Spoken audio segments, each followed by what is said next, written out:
Hello my dear friend आज गोटे नुआ टॉपिक होची वाटर मतलब पानी। आपण मान पाखे ऑफिस जो माने जॉब करछंती से माने गोटे गोटे बोतल नहीं जाउथिबे कार अन्य अन्य कंपनी अच्छी जमी सेलो कंपनी ये सब बहुत सब कंपनी अच्छी माने को बोतल आमर बोतल इम्पोर्टाट नुहे आमर पानी इम्पोर्टाट आमर ये लेबुल या स्टिकर इम्पोर्टाट नुहे भीतर थी पानी इम्पोर्टाट आमर प्लास्टिक बोतल इम्पोर्टाट नुहे आमर जो शोष मेटाउवा से पानीटा आम कौट रखुच्च कौ समय पीऊँ केत पीऊँ यार इम्पोर्टान्स आम बुझा दरकार। प्रथम कथा है आपड़ जो पानी पीऊँ यार गोटे टिप्स मुझे आपको कहीदे सिक्रेट टिप्स आप सका उठे आपण उठुन जो आप प्रार्थना कले आपणकर जो भगवान को मन पकड़ा जहाँ भी आप जो दैनंदिन जहाँ भी प्रार्थना कले कौन भगवान को ये कले आप जो प्रथम उठिले आप सागे सागे कौन करेंगे नॉर्मल पानी पीबे 2 गिलास पानी पीबे।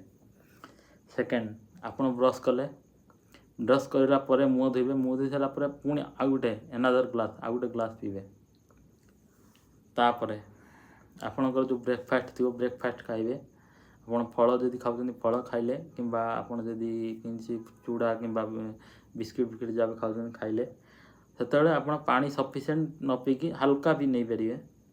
चा तो बिल्कुल एवॉइड करेंगे चा पीबे टोटाल जलखिया गोटे पूरा एवॉइड। सेकेंड कथा है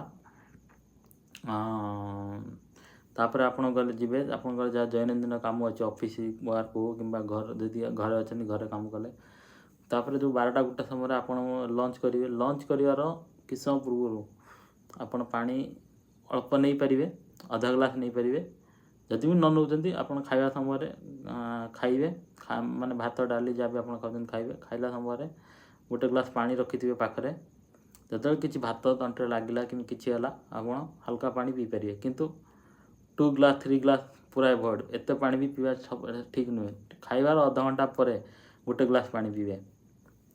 तापर गोटे ग्लास खाई सारापर जदि आपको लगुच कि मत मूवमेंट कर काम कर 2 ग्लास 3 ग्लास 4 ग्लास जहाँ पीवा कथा से पीपर कंटिन्यूअसली। तापर संध्या बेलू आसवे संध्या जो कम फेरिक आसवे से आप 2 ग्लास 3 ग्लास जहाँ पीवा कथा पीबे।